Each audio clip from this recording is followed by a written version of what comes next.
from the Union Army of the Cumberland. They met in Chattanooga, and Union and Confederate veterans got together at that convention.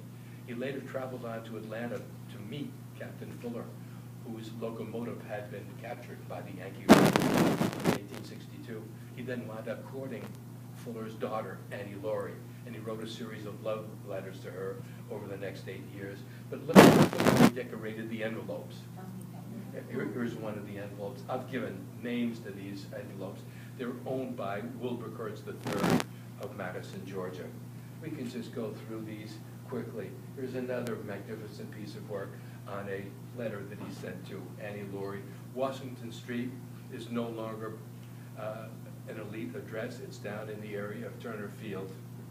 I don't know if Washington Street even exists anymore. Here's another one of the envelopes that he sent, and yet there's one more here. So as I wrote this book and got to work closely with the artist's grandson, I was able to discover all these things that nobody knew about, and able to put them in the book. And it's amazing that the person who photographed these works of art was Wilbur Kurtz III's grandson. So it's the artist's great-great-grandson who photographed some of these shots that have been preserved. That's another wonderful byproduct of this story. Here's one of his paintings that he did, a work he did as a student at the Art Institute. He pays close attention to that ear of corn, and they've got plenty of those in the state of Illinois, I'll tell you that. Just a quick glance at Kurtz's career. He married Annie Laurie in 1911. He first met her in 1903, and he courted her for 8 years. On some of his trips down here, he found the locomotive Texas. As you recall, in the great locomotive chase, Captain Fuller drove his locomotive from Atlanta. He was on his way up toward Chattanooga. He stopped in Marietta, and Andrews and his raiders got on the train in Marietta and kept a low profile. Then when they stopped at Kennesaw, Captain Fuller and the crew got off for coffee and breakfast at Kennesaw, and Andrews and the raiders took over the locomotive, and off they went, about 11 or 12 guys, and their intention was to pull up track and to cut down all the telegraph poles. Well, Fuller came out, he saw what had happened, and he and another guy got one of these old hand cars, and they started bumping, chasing the Andrews raiders. They got up to the next station. There was an old locomotive parked on the siding, the Texas. It was facing Atlanta. So they got on this locomotive, stoked it up, and they started chasing the general in reverse. So here's Captain Fuller driving the general in reverse, the Texas in reverse, chasing the general. Kurtz managed to find the Texas. He found it, and it was given to the cyclorama, where it's still exhibited today. It's amazing. Here's a typical early Kurtz painting. We see 1912, he was 30 years old at that time. We see the stagecoach, and what's overtaking the stagecoach is the steam engine off on the side in the background. It's a beautiful, beautiful painting. That's and machinery. Here's the depot, downtown Atlanta, the morning of April 12th. Kurtz was not the kind of man who painted big-time senators and generals and big-time politicians. He painted public spaces with ordinary people, butchers, bakers, and candlestick makers. So you see a section of society, and he often put some of the agricultural products that Georgia is known for in the front of his paintings. Sir, I wanted to mention that that particular depot station right there was constructed in 1871. That exact one. This is the new. That was one right after the Civil War.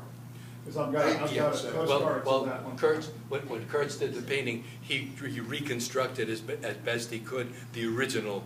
He had all the plans and photographs of the original depot. I must have misspoken because maybe they rebuilt the new one, the one in 71. Or sort of there are the pictures one that's of there that now is not the original. I've got postcards of that image right there. Yeah, from photographs. Yeah.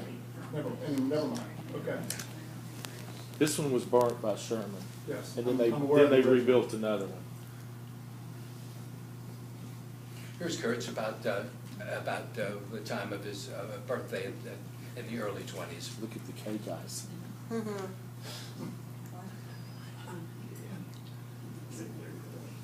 This is Kurtz's his first public commission.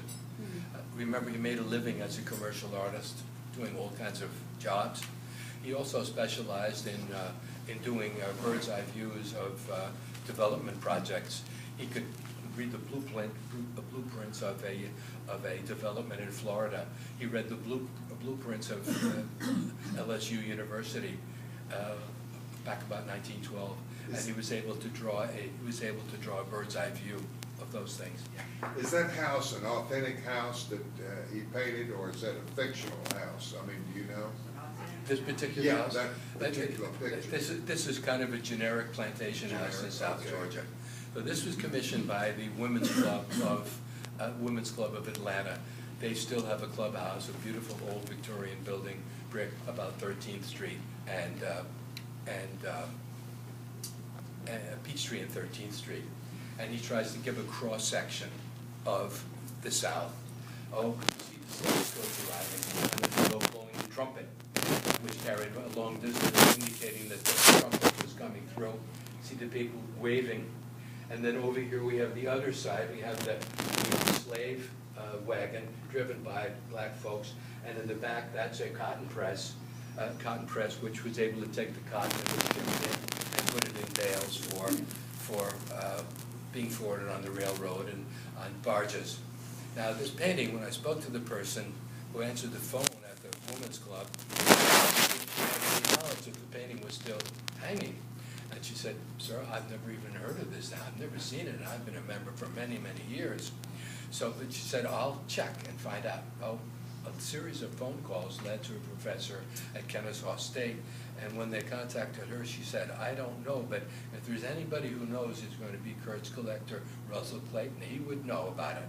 Well, that's how I came to make Russ's acquaintance. He sent me an email, and not only did I get to meet him, I found out that he owned this painting, and he had rescued it in a rubbish heap somewhere, and saved it. He's had it cleaned. It's now being exhibited in Marietta. It's just a marvelous painting to behold. It's bright and clean as the day it was executed in 1921. I don't want to go too long. I'm going to make this as fast as I possibly can.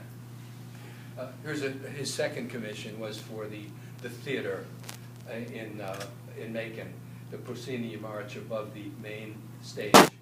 And the building in Macon is an imitation of the Pantheon in Rome. And an Art Deco painter from that era did the paintings in the middle, but Kurtz did historical paintings of Oglethorpe's colony in Savannah and of colonial Macon on each side, on the left and right. This was completely removed in 2006 or 2007. Something to see. Kurtz moved from his home on Sinclair Avenue, in which he lived with his wife and his wife's mom. The Fuller family had a lot of money. Captain Fuller had been an attorney. He had a nice income. And Kurtz was not a guy who came from a lot of money. They lived on Sinclair Avenue. And then in 1921, they were able to buy the home on Penn Avenue, which I'm going to show you right now.